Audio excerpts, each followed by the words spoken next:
CEO. Mercedes Moné, formerly known by the world over as Sasha Banks, is finally all elite. And of course, because of this revelation that she chose AEW over the WWE, it was pretty nasty on the Twitter timeline.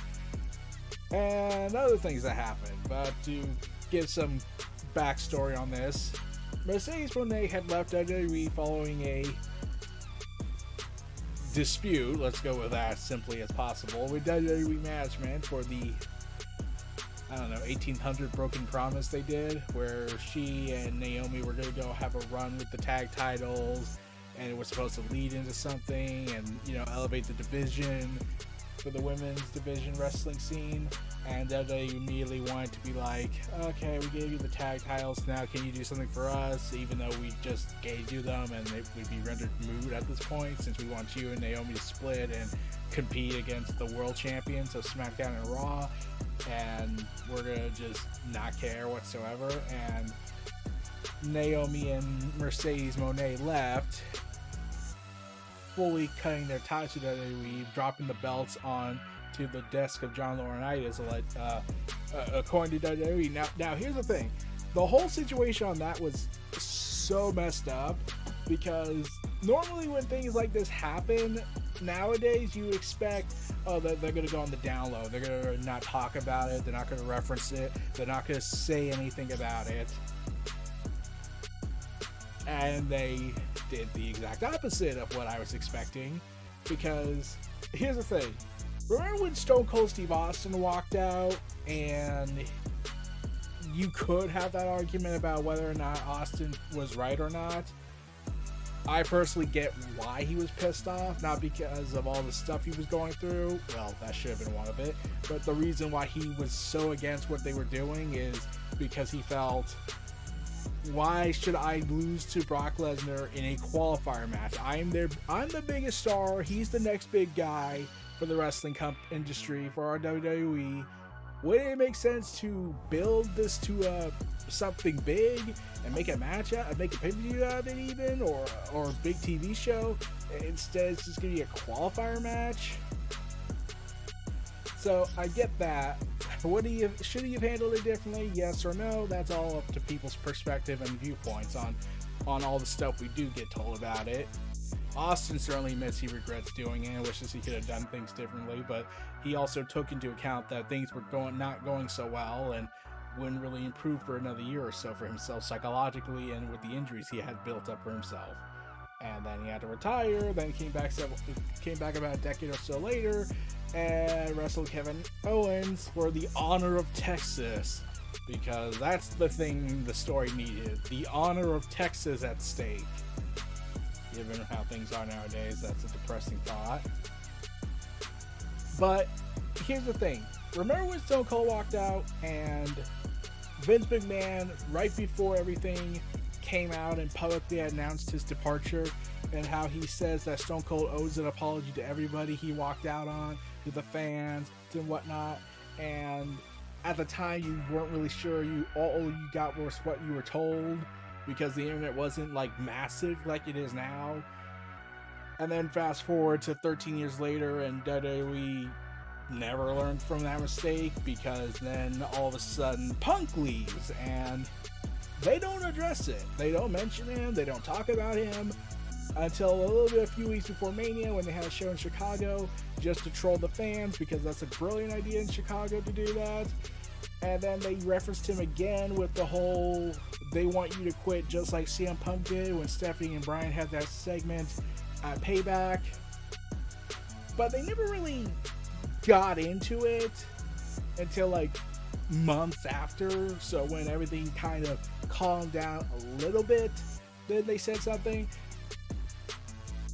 WWE did not wait a day. No. They did it in the middle of Monday Night Raw, where they just start gaslighting Naomi and Mercedes, constantly bashing them, saying that they walked out on us, and gaslighting them and anyone who supports what they were going through. And it's like, oh god. Like, they just walked down, you're already doing this? This is getting ugly. Then they had posted before that a solemn JPEG image of them explaining what happened to Mercedes and Naomi, how they had their suitcases in hand, left the belts on the table of John Laurinaitis and bailed because they felt they weren't being respected according to reports. And to be fair, how many times did WWE kind of broke their promises with Sasha Banks, and it led to so much complications. Then she left for a while, then came back, they made a documentary, and then they hired Ryan Satin, who made up all these stuff about Sasha, because even though we just made a documentary condemning what happened, about the lies that were told about how she was crying on the floor, no, we're still gonna bring in the guy who spread lies about you. And then she had a big run with Bayley and whatnot. So WWE, all they could have just done was throw her a bone, and she'd still probably be working with them to this day. She wouldn't have went to Japan. She wouldn't have went there if they just gave her her own time and her threw a bone every once in a while and stopped breaking promises like it's a freaking wonder weapon. Naomi and Sasha probably would have still been in WWE this whole time and then never had left. So Mercedes left and Naomi left. Their contracts ran out. There was always on and off about what was going on. And then WWE did a massive gaslighting on SmackDown with Michael Cole, who clearly had a gun pointed to his head, metaphorically speaking, if he said anything out of line. Like, even Pat McAfee was looking uncomfortable, like, oh my god, please just end this segment, this is so awful. Where WWE broke kayfabe directly and flat out said what was the plan for Sasha and Naomi and how they walked down the fans, even though, no, like, that's always the weirdest thing when they do these walkout storylines with characters. Like when CM Punk was saying, I want respect, and then Cena goes ahead and says, these people pay good money, so you have to shut up and take it, essentially. Which bugged me to know, and it's like, I acknowledge they did that for me, but I have feelings too, dude. I have wants and needs too. But anyways, all this stuff happened. She goes to New Japan, does Stardom, gets injured in New Japan Pro Wrestling after a few months, and she was the second women's champion of the New Japan Pro Wrestling scene for IWGP. Went to Stardom, did some matches, triple threat match, dropped the belt, then was supposed to have a run with the New Japan Pro Wrestling Strong Women's title, and then subsequently got injured in that match against Willow Nightingale, and, well, they had to switch on the fly. And she was gone throughout this entire time. And I initially thought, this is it. This is the end of her career. Not because of the injury, but because of what comes with that injury. Now, she did come out and say that the injury she sustained was career-threatening. So, turns out it was. It could have ended her career both as in professional context. But when I heard she was injured, I was like, well, Hollywood's gonna be pissed because because Mercedes has been rolling it in with Hollywood, especially in The Mandalorian as a minor character, albeit with a popular toy, and DDTing Boba Fett, kind of a big deal for Star Wars fans. And they never promoted the fact that she was on The Mandalorian, which is like, how do you not promote that? Like, at all? You're not gonna say anything? You're just gonna say nothing? Star Wars, like, granted the brand was damaged because of Disney's idiocy, but they were coming back around with Mandalorian. You would think that would be something. Nope. Nothing at all. So that had happened. And when I heard she was injured, I was like, they're going to say she can't wrestle again. Not because of medical reasons, but because we have a huge insurance policy like they did with The Rock. And now The Rock's back and he's going to do a match at WrestleMania. And the reason why I have not covered the WWE side of everything going on lately is because of what happened in January. And that killed the whole vibe for me. Along with all the dark, scandalous secrets finally reigniting to the surface. And then she was supposed to do stuff at All In, the new All In event, the second one in the UK. She was injured, but Tony Khan brought her in to be in the crowd. I honestly thought she was going to do a promo with Saraya or something, or tease her arrival in AEW. She's just in the crowd throughout the show, never brought up again. And then there were talks that she was going to go to AEW, then talks broke down, and then WWE got bought out by Endeavor and formed TKO. Big money talk coming in, all this surplus of influx of cash. All that happens, and you thought, okay, Sasha Banks is coming back, and you think that was going to happen, especially after Vince was gone, because I said, okay, it stopped being an if Sasha would ever return to WWE to a when she would return to WWE, because she does not, because I'm pretty sure her and Vince, while she has said she thanks Vince for everything she's done, let's be real, you can still say that, but you can also still be pretty pissed at them for, gaslighting you and anyone who supports you on the internet, and especially on TV, in front of millions all around the world, and then upload that on YouTube for millions more to consume, and you don't think that's gonna be a problem. But yeah, so talks broke down allegedly for Mercedes Moné and AEW for a little bit. Then WWE renewed their deal with Charlotte, and it was apparently the biggest pay check a woman wrestler could get in WWE.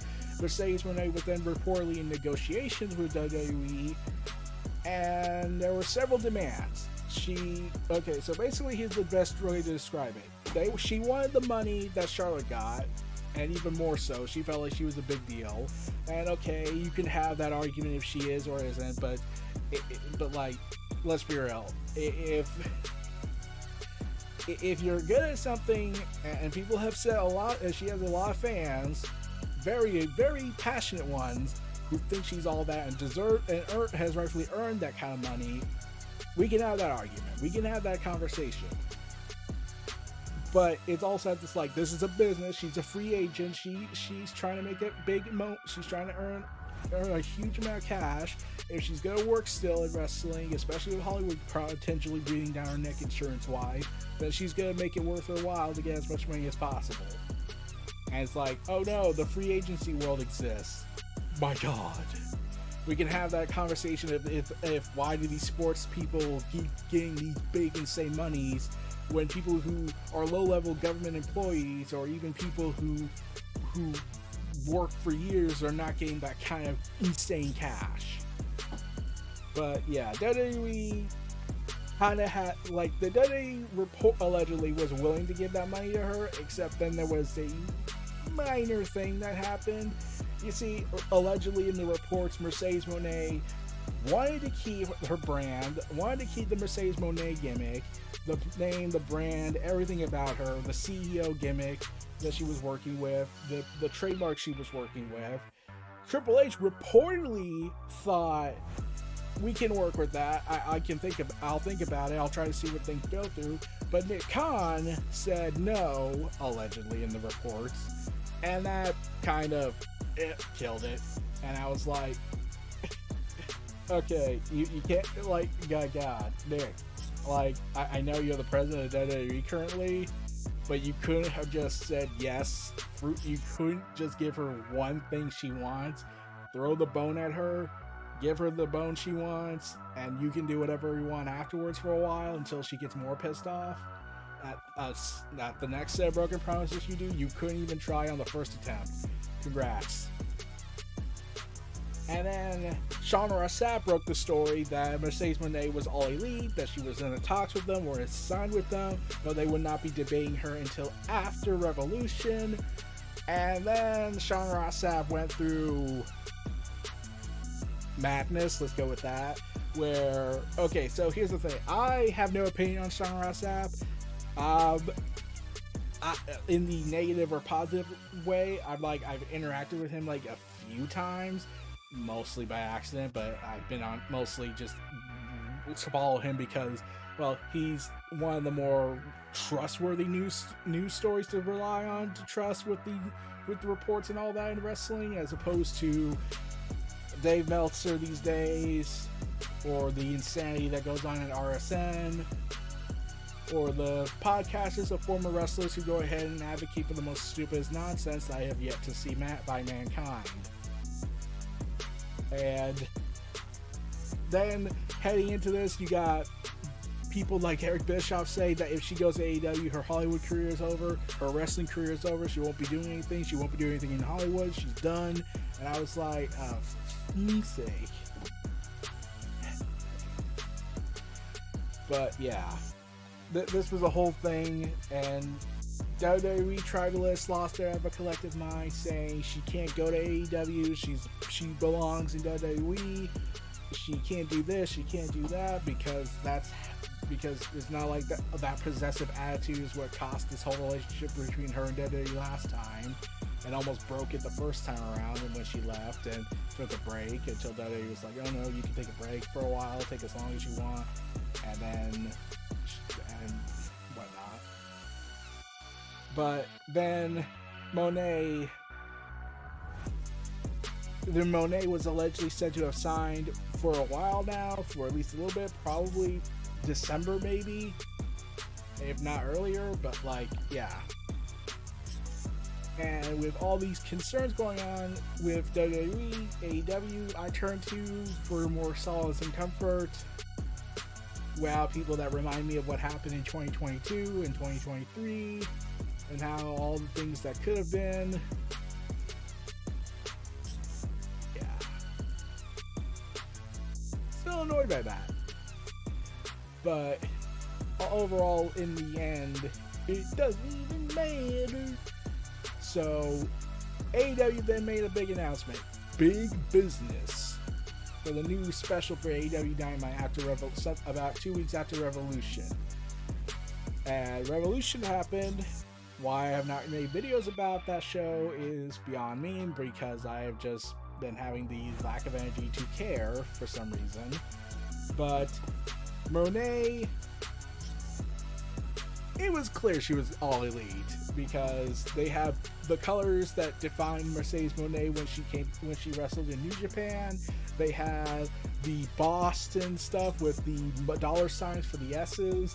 They had all these obvious hints. Now, granted, I would have loved more referential humor, just to remind me of the golden age, that first golden age of AEW, just to remind me of the old days where all they had to do was make 2 references to Punk and they sold out the entire stadium.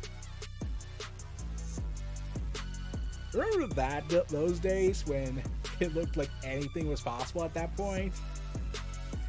Oh man, those were the days. And AEW's been trying to recapture that feeling. Now, I have mixed thoughts on that as well, mostly because it's like you can do another golden age, but you can't really recreate that era of AEW. Much like you can't recreate the Attitude Era, you can't recreate the Ruthless Aggression Era, you can't recreate the Golden Era, you can't recreate all those. You could try, and it will blow back in your face badly. But the last few weeks, AEW's programming has been steadily improving, especially over the last few months. They've been trying out new things. They brought the rankings back, though I don't think that's gonna last long, because they stopped talking about it after like 3 weeks. And then Okada left New Japan, joined AEW, shocked the world, yeah. And not as the Rainmaker face that everyone loved him for, but as a heel, as a member of the Elite, after the Young Bucks had turned heel and become villains.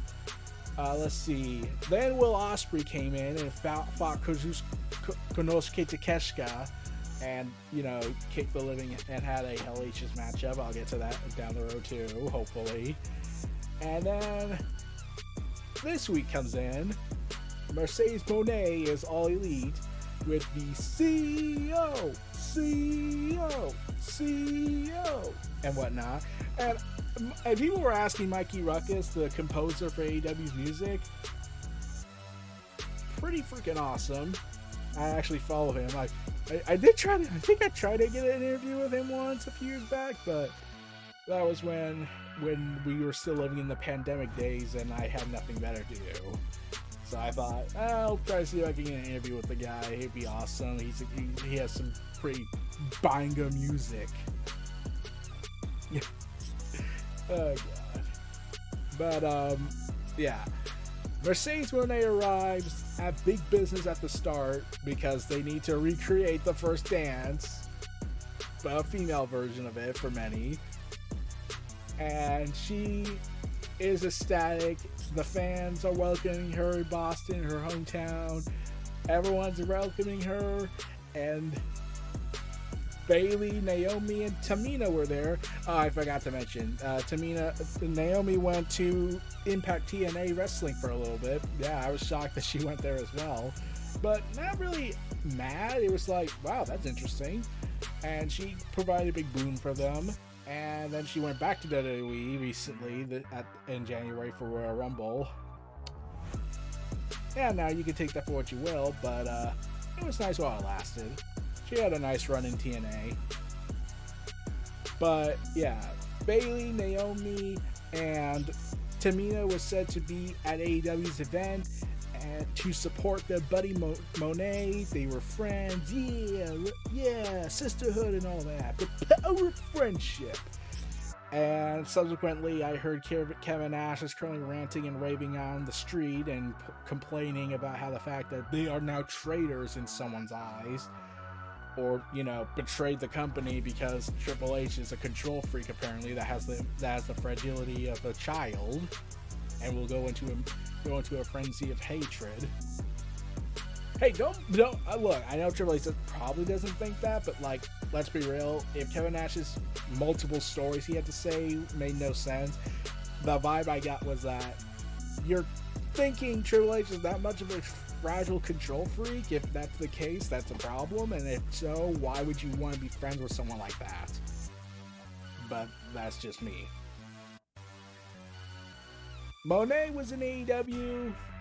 She cut her first promo there and even returned for the end of the night, so that's saying something. Returned at the end of the night, laid out Julia Hart and posed with the faces. Now, I would have actually been more preferable if they didn't show her coming out one of the face or heel tunnels and just have her be shown to give this ambiguity of where she aligns on the face and heel chart.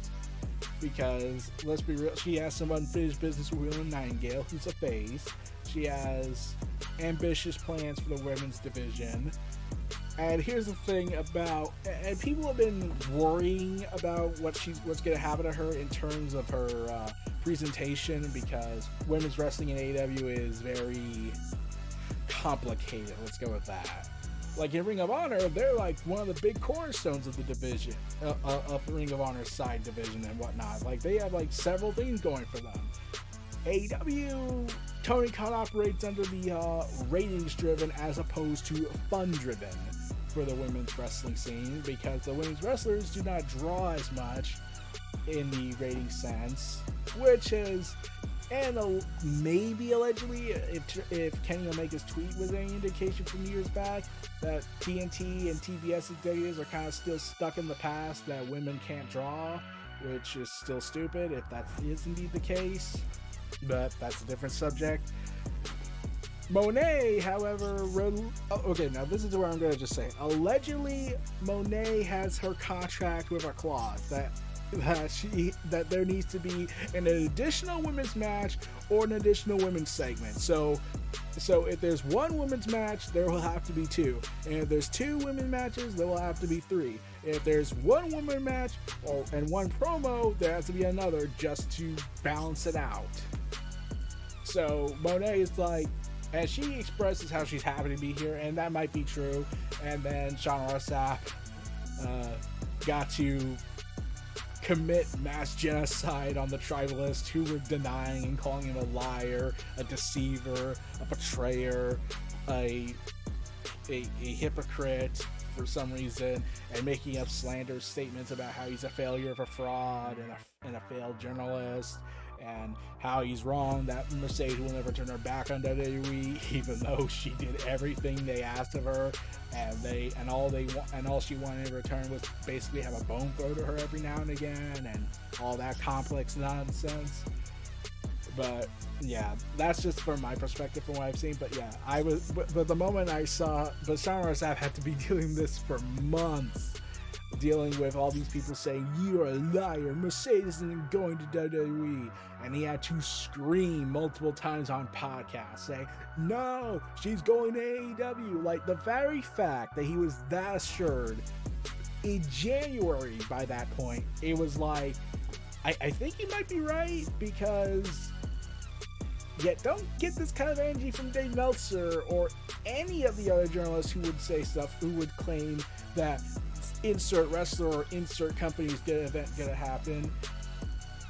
They always have this whole card is subject to change caution, except Sonora Sap was all like screaming every single chance he got, and got royally pissed and kept showing receipts showing, "Oh, this you said this about me? Oh, I can't wait for y'all to feel foolish." Yeah. And long and behold, his big gamble paid off, so that kind of says something. But yeah, Mercedes Moné is all elite. I'm hopeful for her. And apparently she also thinks that once the streaming deal happens with AEW and HBO Max, I'm still calling it that. Screw it, David Zaslav. Here was my take. I said, okay, so allegedly Mercedes Moné wants an all elite women's show on the HBO Max app. So let's go. Just announce it, for God's sakes, WBD. You're losing subscribers by the thousands because you're pissing everyone off. Because you're tax writing off everything on the map. To the point that you're driving everyone who loved Warner Brothers and its legacy of content for over 100 years, and driving up the wall with people. And deleting stuff that shouldn't have been deleted. And even went out of their way to do funeral screenings because they're sick, demented fucks by David Zaslav. Oh, and they shut down Rooster Teeth, and they're retiring all the Adult Swim games. So that's a different subject and a different topic altogether, on a completely different brand of content. But yeah,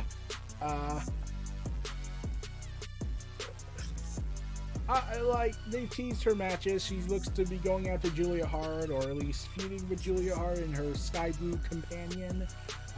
And there's a lot of stuff they could have for her.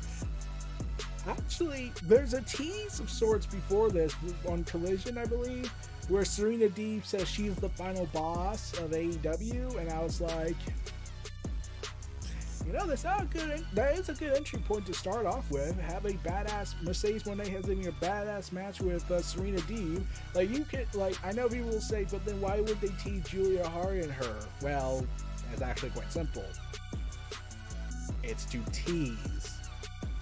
Like Christian Cage teased his match with Kenny Omega, and that was like 4 months in advance. They wouldn't have a match for another 4 months after he came onto the scene. So why wouldn't they do that here? At best, they're probably going to do a tag team match and then go their separate ways for a little bit, and then build to that later down the road, maybe at All Out this year. But having Moné versus Serena Deeb, that's something I can get into. I can watch that. Now, the obvious feud that people want, besides Deonna Purrazzo and Britt Baker, is Moné is the CEO versus DMD, the boss versus the pulse of AEW. People want that. Let's be real. A lot of people want that. Now, they can say what they want about how she's been pushed and how she was shoved down people's throats in a lot of people's eyes, becoming the new Charlotte, the Charlotte response from AEW.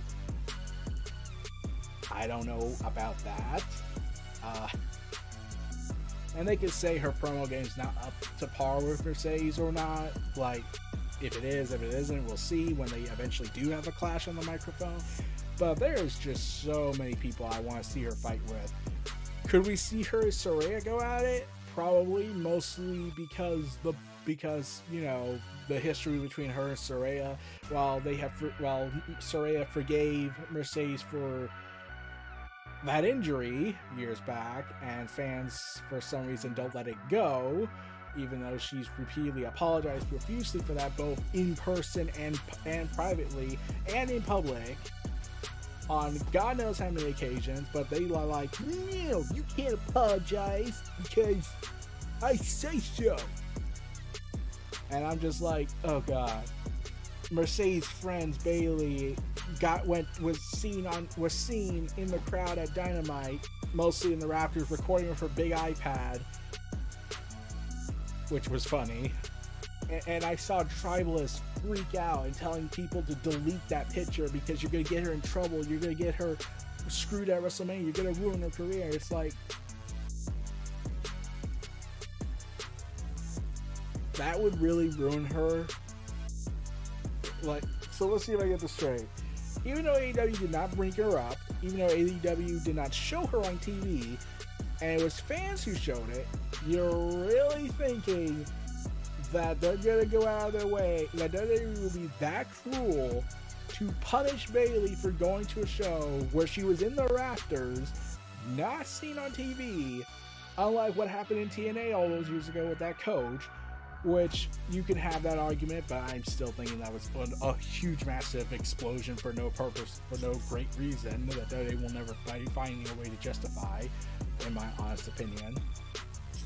But the WWE, if this was Vince, I could buy it. I could buy Vince would punish Bayley just for even breathing the same air as AEW's presence.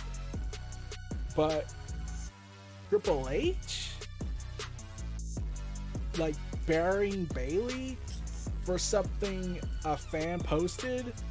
Does that not sound familiar, where a fan posted something on the internet and it led to something or not? Except back then, times were radically different. Kayfabe was still the sacred rule, whereas Triple H has repeatedly said kayfabe is dead. You don't think that Triple H wouldn't punish Bayley? You don't think that? You think he would?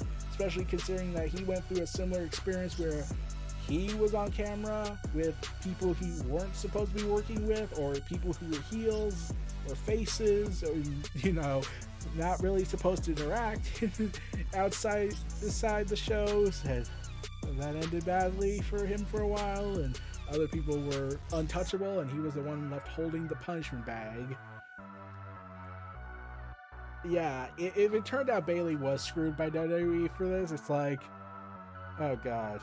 New regime, same old tyrannical nonsense. But here's the thing about Mercedes Moné running AEW. I've said this so many times. I said certain signings could be the shot in the arm it needs to finally kick it into high gear. I said this with Thunder Rosa. I said this with the lights out match between Britt Baker and her. I said this when Thunder Rosa left at NWA and went to AEW full time. I said this when Saraya came to AEW. I said this when Jamie Hayter was getting a massive push. I said this when Tony Storm went to AEW. Here's the thing. This is it. This is it. If they screw this up, if they by some miracle find a way to screw this up, I'm done with the women's division for AEW. At that point, it's like, you might as well just move all the women to Ring of Honor. Like, if they screw up Mercedes Moné, and I don't think they will, I want to have hope they don't screw this up. Regardless of certain people being there, like Sammy Guevara and Max Caster currently throwing their careers away for stupidest reasons. And before people bring up the Sammy Guevara part, here's the thing. People don't seem to acknowledge this one tiny detail where he has repeatedly come out and said that he talked to Sasha about those awful comments he said when he was young and stupid. And I mean legitimately freaking stupid and horrible statements from an old podcast when he was like, wait, how old was Sammy at this point? Like, let's see. Sammy is 30 years old, and when he got suspended, it was in 2020, so he was 20, like in his, like 27 maybe? Wait, could be wrong. But like, and this happened, and he said this horrible stuff in a podcast back in 2016, so mid-20s, early 20s, when he was young and stupid. And we give other people who legit do horrible things a pass, but like, he's apologized, he's paid his money for that, and you can have the argument if he's still immature and all that, but like, it was reportedly said that he did say he apologized to Mercedes when this came back to the surface again, and he paid his dues for that, for many people's eyes. And we could get pissed at all the other stuff he did later on during his run in AEW, and I'm not talking about the stupid alleged affair that happened that may or may not have happened, because that's a completely different set of stuff. All we know is he got suspended for the Jeff Hardy incident. Let's go on that front. Or whether or not Chris Jericho's kind of a poison to him for his long-term projections. So now, I've said this. If Mercedes Moné's run in AEW is a complete and utter failure, that's it for the women's division. That's it. If Tony Khan cannot book her well, and if AEW fails her, that's it for the women's division for me. Like, you could have all the best women wrestlers in the world. You could have timeless Toni Storm. Oh, by the way, I'm hoping if Darby Allin survives Mount Everest, and I'm hoping he does, because I do not want him getting his ass kicked by Jay White to be the last time we see him. When Darby gets back, I'm damn well hoping he does. I want him to be immediately tasked by Tony Khan to make a short film for All In featuring Moné Timeless, or Timeless Moné. Hollywood versus Timeless, modern and whatnot, like this crazy film about old retro film industry versus modern film industry, whereas Toni Storm's about creating timeless classics, and Moné is all about the money. Like, come on, you don't think that would be an awesome short film by Darby? Just think about it, Tony. If you see this, you better just at least give me credit for that idea. Just hear me out. You, me, we could probably come up with some good ideas. Because I know all about being robbed of my great ideas, especially by when I'm clearly being monitored by 2 wrestling companies secretly, because timing is very, very skewed for people, huh? But we'll see what the future holds. Welcome to AEW, Mercedes Moné. Hope you survived the experience. This was your host, Eric Brown of Neo Reality Entertainment, NRE The WrestleVerse. Feel free to like, comment, subscribe, check out my content in the description below. Stay tuned for more. I'll see you all again next time. Peace.